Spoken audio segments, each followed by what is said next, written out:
Mike Danvers, you stood down a few years ago as a councillor, and now you're on the list to stand in Old Harlow. So, why the reason for the comeback? Well, two things really. To be perfectly honest, about 9 months ago, Labour had to find 33 councillors, and I was prepared to make up the numbers. But since then, things have developed so much that I've represented Old Harlow in the past on the county council, and therefore I thought I could actually make a contribution again, because I increasingly see Old Harlow neglected. And also, if my colleagues are successful and we form a majority on the council, I've been persuaded that my experience might come in handy, particularly with the financial situation, which I believe is dire for Harlow Council. We see loads of authorities going bankrupt, and the way the Conservatives have conducted the financial affairs of Harlow Council in the last 3 years, well, it's beyond belief. Could you want to expand upon that? Because other people would call it visionary. Yes.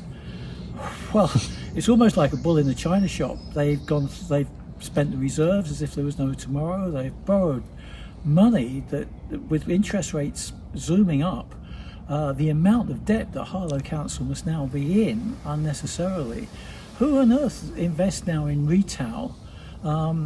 It's difficult to say with the Harvey Centre without seeing the figures, but it's a very difficult area of investment, and the inexperience of the council leader in actually just advocating all of this. I dread to think when the books are properly open what awaits us.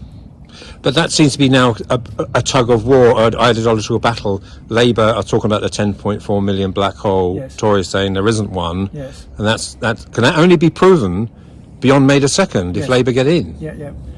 Well, I've been following the finances of the council because I've obviously maintained an interest in the authority, and you see, when I left as the portfolio holder for finance, there was just on the revenue alone, there was a £250,000 surplus. Every time you get a quarterly report, millions of pounds seem to be adrift from the forecasts, and money's being grabbed here, there and everywhere to try and balance the books temporarily. But what's been given up, Harlow people used to contribute about 5 pence a week in terms of extra payment for the rates. Over £1 million over the last 3 years, over £1 million has been lost in revenue simply by neglecting to put up the Harlow rate. The other Conservative authorities have been gung-ho as well. They've gone far much over the board. For the first time ever, the average council tax in Harlow, the Band D, I believe is now over £2,000. They're all Conservative authorities. The police commissioner, the county council and Harlow council are now taxing people to the hilt without really doing it responsibly, and making sure that the services are maintained. Because your last position was a portfolio holder for finance. Correct. And I had a period, I run your Thurrock, Yes. so Wednesdays I've been going to Thurrock Council meetings, seeing where the finances are going there. But when I go to Thursday, Yes. you seem to have quite a steady, small c conservatorship protecting services. Yes, well, absolutely right, and staff as well. They've shed staff like no tomorrow. They've got lots and lots of vacancies. What I gather is the work is piling up, backlogs of work. Many people trying to contact the Civic Centre are finding it a bit difficult. So it's going to be, if I'm successful in getting elected, and certainly if my colleagues form a majority, hopefully we'll be able to get out of the mire. But at the moment, the picture is a very pessimistic one. If it is a mire, how do you get out of that? Well, I think the first thing is to actually assess how deeply it is. If we have to get out of the debt by selling off assets again, like the Harvey Centre, well, we would have to bite that kind of bullet. But we'll have to see what's involved. And things like the Burnt Mill flats, did you raise an eyebrow or no, several? In the sense, as long as that's for Harlow people and it's off the Harlow waiting list, I think that's another way of actually, because there's 4,000 people on the waiting list. And one of the few things I would say is that Labour put in the groundwork for the house building that's going on at the moment.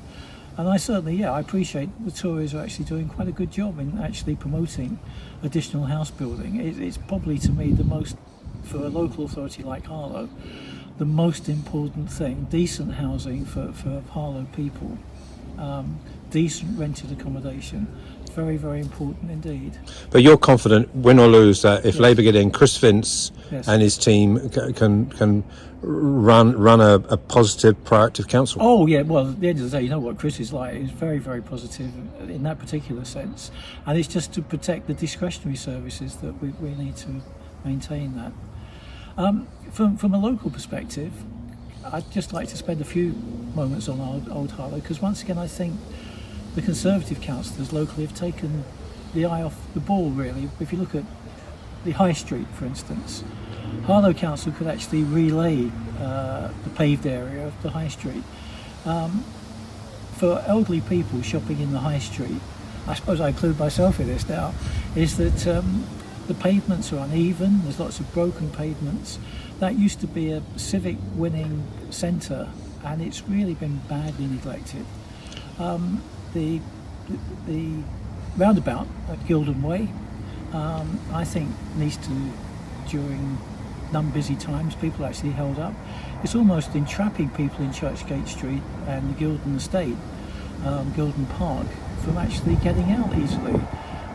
When you're confronted with, as I know, coming to the Gibbard Garden, empty roads, no traffic, but you've got the traffic lights holding you up, A, it's very frustrating, and B, it's just not working very well.